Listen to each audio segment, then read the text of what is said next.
अस्सलाम वालेकुम। नाज़रीन ग्रामी, बस पहाड़ी इलाके से गुजर रही थी। अचानक बिजली चमकी, बस के करीब आई और वापस चली गई। बस आगे बढ़ती रही। आध घंटे बाद बिजली दोबारा आई, बस के पिछले हिस्से की तरफ लपकी, लेकिन वापस चली गई। बस आगे बढ़ती रही। बिजली एक बार फिर आई और वो इस बार दाईं साइड पर हमला आवर हुई, लेकिन तीसरी बार भी वापस लौट गई। ड्राइवर समझदार था, उसने गाड़ी रोकी और ऊंची आवाज में बोला, भाइयों, बस में कोई गुनाहगार सवार है, ये बिजली उसे तलाश कर रही है। हमने अगर उसे न उतारा तो हम सब मारे जाएंगे। बस में सरासीमगी फैल गई और तमाम मुसाफिर एक दूसरे को शक की नजरों से देखने लगे। ड्राइवर ने मशवरा दिया, सामने पहाड़ के नीचे दरख्त है, हम तमाम एक एक करके उतरते हैं और उस दरख्त के नीचे खड़े हो जाते हैं। हम में से जो गुनाहगार होगा, बिजली उस पर गिर जाएगी और बाकी लोग बच जाएंगे। ये तजवीज काबिल अमल थी। तमाम मुसाफिरों ने इत्तेफाक किया।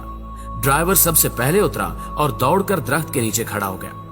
बिजली आसमान पर चमकती रही, लेकिन वो ड्राइवर की तरफ नहीं आई। वो बस में वापस चला गया। दूसरा मुसाफिर उतरा और दरख्त के नीचे खड़ा हो गया। बिजली ने उसकी तरफ भी तवज्जो नहीं दी। तीसरा मुसाफिर भी साफ बच गया। यूं मुसाफिर आते रहे, दरख्त के नीचे खड़े होते रहे और वापस जाते रहे, यहां तक कि सिर्फ एक मुसाफिर बच गया। ये गंदा मजहूल सा मुसाफिर था।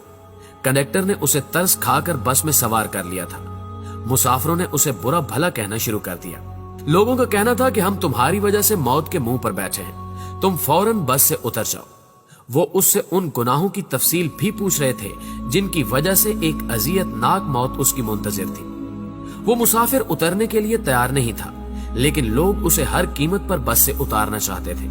मुसाफिरों ने पहले उसे बुरा भला कहकर उतरने का हुक्म दिया, फिर उसे प्यार से समझाया और आखिर में घसीट कर उतारने लगे।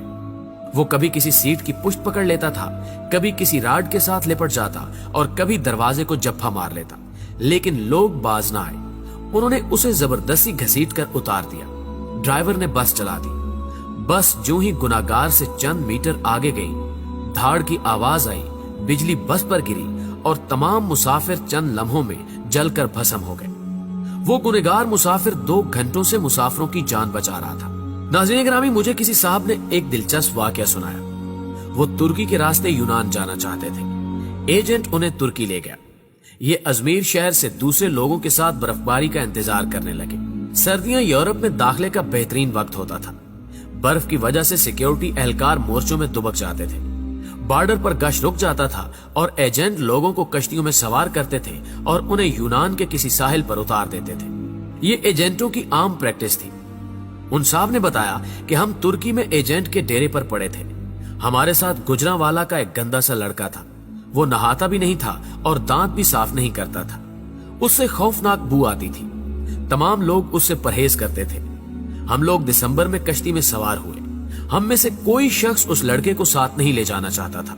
हमने उसे रोकने की कोशिश की, लेकिन वो रोना शुरू हो गया। एजेंट के पास वक्त कम था, चुनांचे उसने उसे ठुड्डा मारकर कश्ती में फेंक दिया। कश्ती जब यूनान की हदूद में दाखिल हुई तो कोस्ट गार्ड एक्टिव थे। यूनान को शायद हमारी कश्ती की मुखबरी हो गई थी। एजेंट ने मुख्तलिफ रास्तों से यूनान में दाखिल होने की कोशिश की, मगर हर रास्ते पर कोस्ट गार्ड थे। इस दौरान उस लड़के की तबीयत खराब हो गई। वो उल्टियां करने लगा। हमने एजेंट से एहतजाज शुरू कर दिया। एजेंट टेंशन में था, उसे गुस्सा आ गया। उसने 2 लड़कों की मदद ली और उसे उठाकर यख पानी में फेंक दिया। वो बेचारा डुबकियां खाने लगा। हम आगे निकल गए। हम अभी आध किलोमीटर आगे गए थे कि हम पर फायरिंग शुरू हो गई। एजेंट ने कश्ती मोड़ने की कोशिश की। कश्ती अपना तवाजुन बरकरार न रख सकी और वो पानी में उलट गई। हम सब पानी में डुबकियां खाने लगे। मैंने खुद को सर्दी, पानी और खौफ के हवाले कर दिया। मेरी आंख खुली तो मैं अस्पताल में था। मुझे अमले ने बताया कि कश्ती में सवार तमाम लोग मर चुके हैं, सिर्फ 2 लोग बचे हैं। मैंने दूसरे शख्स के बारे में पूछा। डॉक्टर ने मेरे बेड का पर्दा हटा दिया। दूसरे बेड पर वही लड़का लेटा। अस्सलाम वालेकुम। नाज़रीन ग्रामी, बस पहाड़ी इलाके से गुजर रही थी।